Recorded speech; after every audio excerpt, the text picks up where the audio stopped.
Hi boys and girls, I'm Mrs. Green, and today I'm going to show you how to make a really neat ornament that you can give to your friends and family for the holidays. It also could even be done for Mother's Day or for Valentine's Day. So this is a heart, and I'm going to show you how to make it out of something we call coils, or you might think of as snakes. And I'm going to show you how to roll that with some clay, and it's air dried, and then it's painted and a hole's put in. You can give it as a gift. It can be hung on a tree. It can be hung on a wall. It's a really fun gift to make for someone. So I'm going to show you how to do that now. The first thing you're going to need to do is you're going to need to get a heart template from your teacher, and she should have this copied for you. And it needs to be on some nice thick paper because you don't want, the clay's a little wet and you don't want it to tear through the paper. You want it to sit on the paper and dry and hold its shape. So this is a nice way to keep your idea of how to make the heart. So you don't have to try to make it on your own. So you need to place that down. And I'm going to show you to make some coils. And to start with, I use a little tiny ball of clay. This is what we call air dry clay, so it can sit out in the air and dry in a couple of days, and you don't need to bake it in the oven. And so I'm going to push this over a little bit, and I'm going to show you, I'm going to work right here, and I need to go gently. So with the palm of my hand, not my fingers, I'm going to start rolling back and forth, and I don't press. I'm going gently, because if you press, what happens is it flattens on one side, the side that's touching the surface of the table, and I can't roll it very well. So once I get it to start to roll, I can go a little bit faster, but at first you might have to practice this. You don't want to put it between your hands because your hands are not flat here, and then your knuckles and fingers will make bumps in it, and it won't be a nice smooth coil. So I just roll with one hand, and once it starts getting too long for my one hand, I can then start putting two hands on it. Notice I'm trying not to use my fingers, so I need to get it a little bit longer. The palm of my hand is the smoothest part, so I want to stick to the palm. I'm keeping my fingers, notice I'm pushing my fingers up in the air and out of the way. And then once I get that, I can go two. And gently, and I'm going very gently because if I press too hard in one spot, you'll notice, and here it is starting to happen, it'll start getting thinner in one spot. If you notice that, you just move over to the thick parts. Leave that thin part alone. Don't put your hand on it. Don't press on it, and roll it on either side until the rest of the other two sides catch up with that skinny part. And now I'm doing this. And once I can even use my fingers. As long as I don't press hard, I can use my fingers, and I'm gentle, gentle, gentle until I get it as thick as the thickness I want. So you're going to need some coils. I'm going to get those out of the way. You might want to practice this a few times before you start actually trying to do this project. So your teacher can give you a little bit of clay, you can practice, and when you think you've got your coils down, then she can let you move forward. So I want I call these medium-sized snakes. These are really the skinny ones. I don't want these, I want the outside edge of my heart to be the thickest part. So I'm going to start by laying down. And here's another thing I'm not doing. I'm not smashing the coil flat. I don't want to do that. I want it to stay nice and thick. And I'm going to have a little bit hang off here. And I want it to do that. And then I want a little bit of hang off right here. And I'll show you why in a minute. So with my little spatula, you can use a plastic knife. Your teacher could get those for you. And then you can cut off and leaving a little bit of a tail. Now, this is obviously too short, so I'm going to put that one aside for later, and I'm going to pick up this other big one I made earlier. And then I'm going to come over here, and this is why I have this edge here, so I can join these two pieces together, and those two I will want to flatten together a little bit so they stick together and make one and form one. And then come around the edge here and do the same thing. And I'm going to take my little knife and cut it off right there. Now, I'm going to join these two, and I'm going to pick it up a little bit off the paper so I can do this. And with my fingers, I'm just going to kind of squish this, just a little bit of the ends together so that they form. See how they form to make the edge here? And the same with this one. I'm going to pick it up and just pinch it together right there.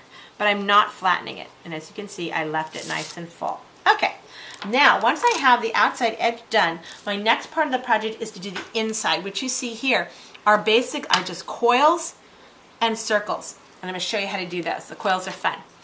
So you will take a very thin piece of clay. I'm going to take a little skinny one. The skinny ones work best. And you're going to start by curling it in like this, just like you were starting to make the letter C. And you're going to keep curling it till the edge touches the rest of the coil, and then you're just going to keep turning. And once you get really good at these, this can go really fast. And you just want to roll it up like a snail. And roll it up till it forms a coil like that. And then you want to find a place to put it inside your heart. You can start anywhere, it doesn't matter. And I'm going right to the edge. All right, and I'm going to make another one. So I'm going to grab another one of my coils here. I made some small ones. And they're all different sizes, which is okay. It can be all different sizes. And I'm going to do the same thing. And I'm going to keep going. I'm not going to fill up my whole heart to show you because I think that'll just get boring, and I'm sure you're antsy to get started on the project. So I'll just show you how I made a few more and roll it up and keep going. And it doesn't matter which direction you go in. Okay? And you want to place this one as close as you can to this one. Now you'll notice, look, I've got a space here, and that's going to happen, and that's okay. That's where these little tiny balls come in, because these are going to be used to fill in any spaces. Because you don't want, if you notice on mine over here, I don't have any open space. You cannot see through to the bottom, and that's super, super important. And I'm going to show you, because at the end you don't want to have any open spaces, because at the end you want to be able to close all the back in, like I'm going to show you here, and it'll all be joined together and solid. You can't do that till you have completely filled it. Oh, there's my dog. So I go like this and fill them in. It's okay if they overlap a little bit. I'm okay with that. And continuing on. And I keep going until my heart is completely full, all the way inside. Now this may take you more than a day to do. You may need a couple of days to do it, which is all right. And it's perfectly okay. What's really cool about this, it's kind of okay to let it dry up in between. But if you have to put this away because you can't finish it, then you need to find a good Ziploc bag and put in a Ziploc bag that you can seal. So that means you might have to cut off the top and the bottom part might need to be cut away. This might be good for parents and teachers.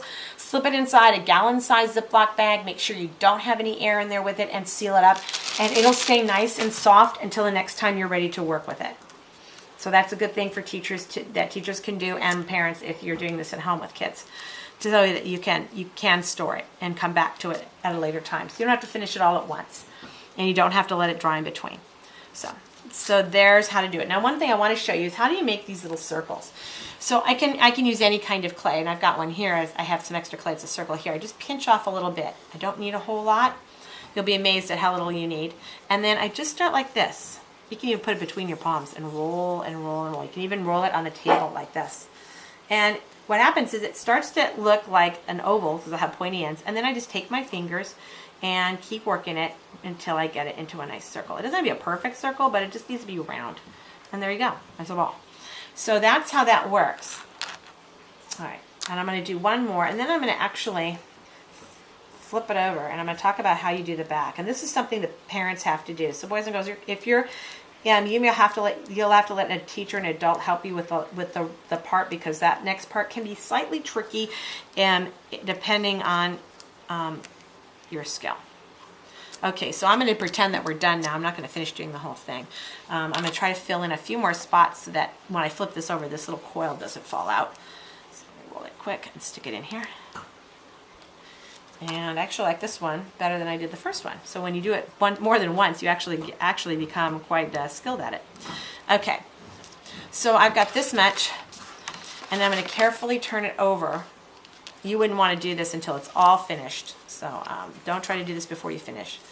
Okay, so now it's turned over. And what do you do with it? You need to smooth out this part so that it all adheres. And a good thing to use, teachers are really good, is a spatula. This is for frosting cupcakes. It's called an offset spatula. And you gently want to start pressing as gently as you can to start to smooth out these coils so that there aren't any left. And I recommend that teachers do this and not let kids do this, because kids will press too hard and you will probably ruin the front part and have to start over. So I know how kids feel when a project gets destroyed and they've got to start over. A lot of them just can't deal with that. So in order to keep you guys from having fits, you really want to let your teacher handle this part. And teachers, I recommend that you give it a few hours drying. Don't do it right away like I am. I give it a little bit of chance to start setting up before you do it. I wouldn't wait a whole day. I would probably wait a couple of hours and then maybe come in and start trying to smooth the back out. You just want to make sure that it's holding together. So as you can see, I'm not going to do the whole thing. I would keep going as I did on this side until it is all smooth as best as you can. And you shouldn't need to fill it in with any more clay, but if you feel like there's too big of a hole somewhere, you can certainly add little balls of clay to this side and just keep gently pressing until it gets mostly gone. You don't have to take it all out like I did on that side, but you as long as it's mostly smooth together and so it'll hold its shape when you pick it up and not fall out of it, not for the center fall out of the heart, then you're good to go. So this one does require a little bit of adult supervision and support to get it done. Once it is all finished, and I'm going to turn this back over, and as you can see, I didn't lose my original, any of the coils on this side, and I want to make sure that I make sure it's all put together. That's why you don't want to pick it up too soon because it will fall apart on you. And this is stretched out a little bit. Okay, I'm gonna put it back here. So, there. So as you can see, you definitely want to make sure it's all finished before you flip it. I just wanted to show you what it would look like after the fact. When it is all finished and done, being very careful, I would suggest that teachers put the hole in it. Don't let students do this. I use a pencil.